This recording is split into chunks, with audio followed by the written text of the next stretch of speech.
Memang tidak ada batasnya sifat keserakahan manusia, hingga nyawa tidak ada lagi harganya.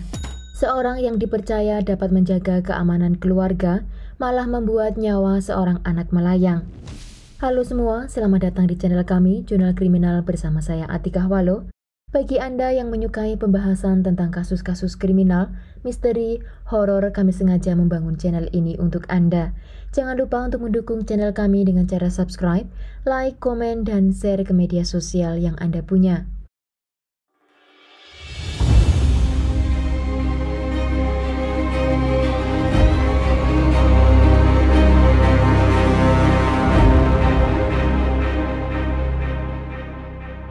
Kasus kali ini adalah kasus yang menggemparkan di negara Brasil karena korbannya adalah turunan orang imigran Jepang, yaitu Yves Ota, seorang anak yang berusia 8 tahun.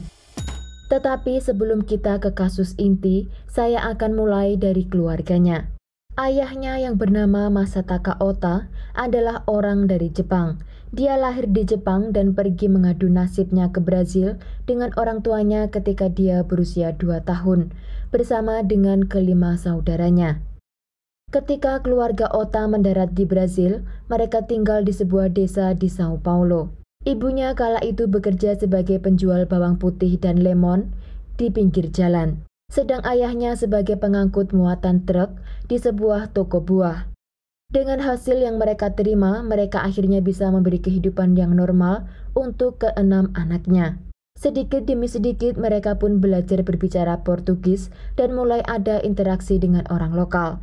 Dan pasangan ini mulai berbisnis dengan membeli mesin jahit dan akhirnya mereka punya toko jahit sendiri. Karena Masataka lahir dari keluarga entrepreneur dan dia juga banyak belajar dari orang tuanya, dan ketika ia beranjak remaja, dia mengenal seorang wanita yang bernama Keiko. Setelah 10 tahun berkenalan, mereka pun menikah dan mereka tinggal di Villa Cahao di Sao Paulo. Dari pernikahan Keiko dan Masataka Ota, lahirlah anak pertama yang diberi nama Vanessa. Dan ketika Vanessa berumur 3 tahun, lahirlah anak kedua dari pasangan itu yang diberi nama Yves Ota, yang lahir pada tanggal 2 Juni tahun 1989.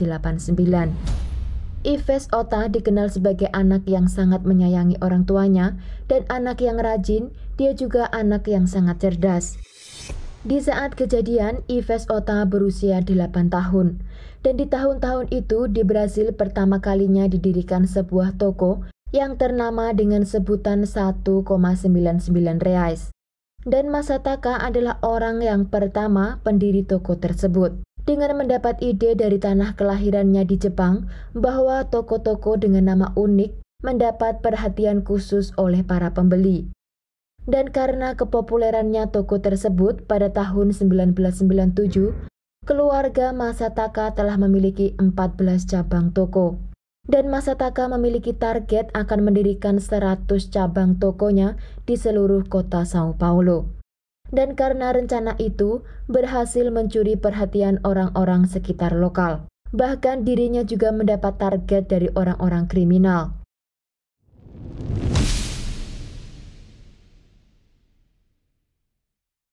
Pada Juni tahun 1997, Masataka keluar rumahnya untuk mengurus administrasi di beberapa bank, dan karena dia selalu membawa uang cash di tasnya, tahun itu dia menjadi target perampokan di depan rumahnya.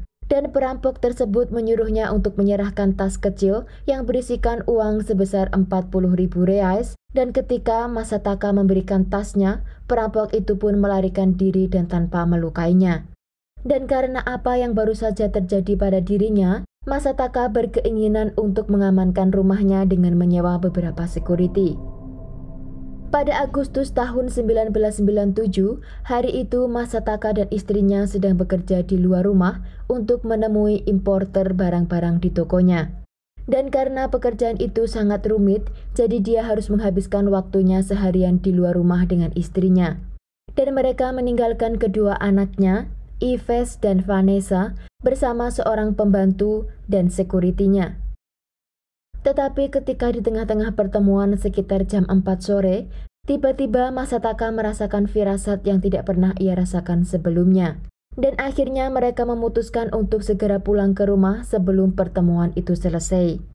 Dan karena trafik di jalan dari tempat pertemuan mereka membutuhkan waktu 3 jam sampai di rumah. Sebelum memasuki pagar rumahnya istri Masataka, Nyonya Keiko melihat suasana yang aneh dan menegangkan karena dia melihat banyak mobil polisi, orang yang menjerit histeris, dan juga orang yang berkerumunan di jalan. Ketika mereka sampai di depan pagar rumahnya, barulah mereka sadar bahwa ada sesuatu yang terjadi pada keluarganya. Ketika itu anak perempuannya yang bernama Vanessa keluar sambil menangis dan mengatakan kepada mereka bahwa adiknya telah diculik. Hari itu di rumah tersebut ada beberapa orang termasuk baby sister Evis Ota, juga saudara dari keluarganya yang bernama Margareta yang berusia 16 tahun. Tetapi Vanessa hari itu tidak ada di rumah. Hari itu ada seorang yang mengirimkan karangan bunga untuk keluarga Masataka. Dan yang membuka pintu adalah pembantunya. Tetapi karena karangan bunga itu terlalu besar, maka kurir meminta kepada pembantunya untuk membuka pintu pagar rumah tersebut. Ketika pintu pagar telah terbuka, kurir di motor segera mengeluarkan pistolnya dan menodong ke arah pembantu dengan menanyakan di mana majikannya menyimpan kotak safe di rumah tersebut. Setelah pembantu itu menunjukkan ke sebuah kamar majikannya, kurir itu segera mengunci pembantu juga saudara Margareta di sebuah kamar mandi. Beberapa saat kemudian, keluarga lainnya datang untuk mencari Margareta dan ingin bermain bersama Ives Ota. Tetapi setelah mereka memasuki rumah tersebut, mereka mendengar teriakan suara dari kamar mandi, yaitu Margaret dan pembantunya. Lalu mereka mencari keberadaan Ives Ota, namun tidak ditemukan di rumah tersebut. Kemudian mereka melaporkan ke polisi setempat. Pada awalnya, polisi tidak bisa berbuat banyak karena minimnya informasi yang mereka dapat. Mereka lebih memilih untuk menunggu selama 24 jam ke depan setelah penculikan itu terjadi sambil menunggu penculik itu menghubungi mereka. Sebelum 24 jam, polisi mendapat informasi jika penculik Ives Ota meminta uang tebusan sebesar $800.000. Tentu keluarga Masataka tidak memiliki uang sebanyak itu, tetapi mereka berusaha untuk bernegosiasi dengan para penculik. Tetapi setelah beberapa hari, keluarga Masataka berusaha ingin meyakinkan mereka akan memberikan uang tebusan jika ditunjukkan anaknya masih dalam keadaan hidup. Penculik tidak bisa memberi bukti apa yang diminta oleh Masataka karena penculik itu menghubungi mereka melalui telepon umum. Dan keadaan itu tidak memungkinkan untuk mereka membawa Ives Ota ke tempat umum. 11 hari telah berlalu dan tanpa adanya titik terang di mana Ives Ota dan bagaimana keadaannya. Selama penculik dan Mr. Masataka berbicara dalam saluran telepon, polisi berhasil melacak keberadaan penculik bahwa mereka selama ini menggunakan telepon umum di daerah perkampungan Guarani bagian timur kota Sao Paulo. Setelah mengetahui keberadaan telepon yang digunakan oleh si penculik, polisi menyebar di daerah tersebut dan mengawasi setiap orang yang menggunakan telepon umum. Hari itu keluarga Mr. Masataka menerima telepon dari si penculik dan mengatakan bahwa dia meminta tebusan sebesar $80.000. Ketika si penculik sedang bernegosiasi dengan Mr. Masataka, polisi berhasil menangkap seorang yang sedang menggunakan telepon umum. Laki-laki itu bernama Silvio da Costa Batista, yang ternyata laki-laki ini sangat mengenal keluarga Masataka karena dia adalah security di salah satu toko yang dimiliki oleh Mr. Masataka. Dan ketika dikonfirmasi, pembantunya di rumah Mr. Masataka pun mengenal laki-laki tersebut, dan dialah yang datang ke rumahnya dengan karangan bunga itu. Tetapi polisi masih menelusuri lebih dalam siapa saja yang terlibat dalam kasus penculikan Ives Ota. Ternyata dalam ruang interogasi, Silvio da Costa mengatakan bahwa ia memiliki 2 rekan lainnya, yaitu 2 orang polisi militer yang bernama Paulo Dantas dan Sergio Eduardo. 2 polisi ini pun kenal dekat, bahkan mereka juga pernah bekerja sebagai security di beberapa toko milik Masataka. Dan salah satu polisi yang bernama Paulo Dantas telah bekerja selama 8 tahun sebagai security di toko Mr. Masataka.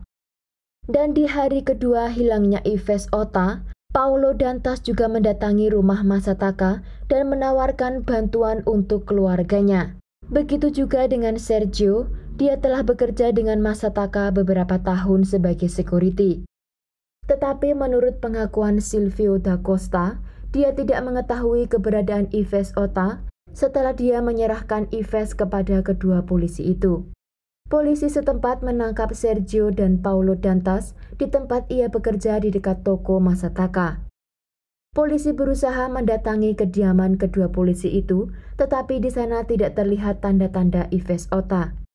Polisi kemudian mendatangi rumah Silvio da Costa, tetapi setelah polisi sampai di rumahnya, orang di sana mengatakan bahwa nama Silvio bukanlah nama dia yang sebenarnya. Nama sebenarnya adalah Adelino Donizetti. Setelah polisi mengetahui nama sebenarnya, dia telah memiliki beberapa rekod kriminal sebelumnya. Polisi juga menemukan mainan anak-anak kecil di rumah tersebut. Dan yang menarik perhatian polisi untuk menyelidiki kasus lebih lanjut di dalam rumah Adelino, polisi meminta untuk mengeluarkan segala barang yang berada di rumah itu. Dan ketika memasuki kamar keponakan Adelino yang berusia 2 tahun, polisi melihat ada sesuatu yang aneh di bawah ranjang anak tersebut, yaitu lantai yang tidak teratur dengan warna yang berbeda. Dan ketika polisi memutuskan untuk membongkar lantai tersebut, di sana ditemukan tubuh sisa Yves Ota dengan luka tembakan di wajahnya. Hari penculikan itu, Yves Ota dibawa oleh 3 penculik, yaitu Adelino, Paulo, dan Sergio.